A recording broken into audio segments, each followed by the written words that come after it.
All right, so here's the second part of chapter 18, the nutrition chapter. And so these macronutrients, we need them to provide us with energy for our metabolic processes, for our cells, but also for the structural materials. And so not having enough of these molecules, such as muscle proteins, can lead to death. But too much can lead to obesity. So that is also damaging to health. So we have to find the balance. And so calorie refers to the amount of potential energy a food contains. And so know that definition.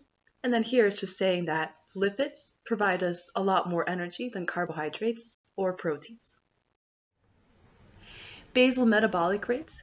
This refers to the amount of energy you need at basal conditions. So you're awake, but you're at rest.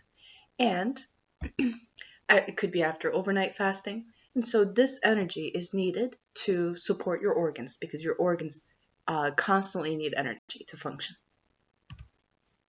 The BMR can change with different genders, body size. And so this energy is needed in the body to maintain. Okay, here's some exercises that it shows how many calories you burn if you do these. Energy balance exists when the amount that you eat equals the amount that you burn. And so if the caloric intake exceeds outputs, then you're just going to store those excess nutrients. And it's going to be in the form of fats. And so positive energy balance means weight gain. But a negative energy balance then means weight loss. Let's put a little arrow there.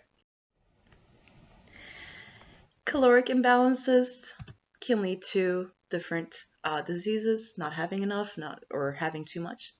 Body mass index looks at the weight and the height of a person to assess if the person is normal weight, overweight, or obese. So yeah, just know what the BMI really looks at here. And so here's the BMI chart that they use. Appetites makes us seek for food. And so different hormones, neurotransmitters can influence appetite. Insulin, we already learned, this one causes cells to take up glucose. And so if it's fat cells taking up glucose, they store it as fats. Our other cells take up glucose and store it as glycogen. For example, our liver, our muscle cells want to store glucose as glycogen because it's so much easier to break up glycogen. It's not as easy to break up fat in our muscles to use that as glucose. Leptin, it's released by our fat cells, and this one suppresses appetite. We're still learning more about this hormone. Neuropeptide Y, this is released in the brain, and this one stimulates the appetite. And then ghrelin, released by our stomach, this one increases appetite, enhances appetite. It's kind of interesting, it actually causes secretion of neuropeptide Y. And so basically the signal from our stomach goes up to our brain. Our stomach is like, oh, we're empty, we're hungry. And so it's sending the signal to the brain to let the brain know. And so both the brain and the stomach are releasing these hormones, neurotransmitters, to increase appetite. Vitamins. Vitamins are also essential nutrients. They cannot be synthesized by the body. So we're going to learn about these two groups of vitamins, fat-soluble and the water-soluble. Just some facts and fallacies. The more vitamins, the better? No, that is actually a fallacy. Too much of the water-soluble vitamins, as an example, it can lead to the loss of those vitamins. So you're actually not going to use excess nutrients, excess vitamins. Your body is either going to get rid of them or store them.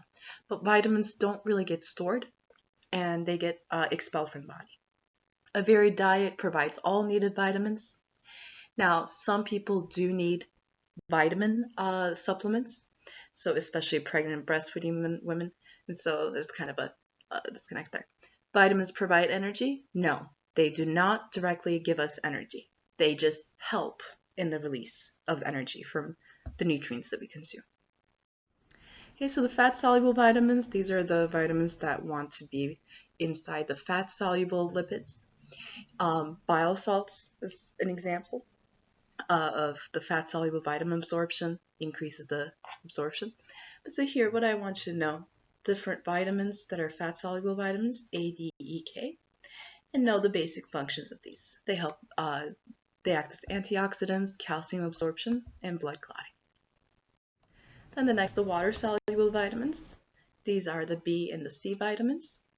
The C vitamins also help with antioxidant, but the B vitamins especially, they function in helping to get the energy out of the nutrients. Minerals. Minerals are also important for us. Usually we get it from the plants that we eat or from the animals that we eat who eat plants. Okay, so some exist as parts of a compound or ions. And so here, we just need to know a few functions for the minerals.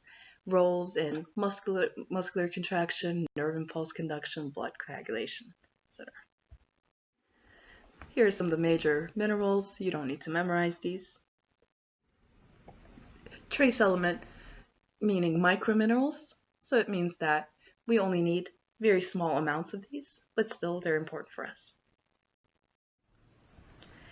Okay, so then lastly, healthy eating, making sure to incorporate the different types of food that contain the different essential nutrients, like the essential fatty acids or the essential amino acids. So it's very important for us. And so on the next slide here, we have this new choosemyplate.gov. And so this is just giving recommendation on the types of food that we should eat and how we should balance it out. Malnutrition. Undernutrition is considered malnutrition. Undernutrition is deficiency of the nutrients. Overnutrition is excess of nutrient intake.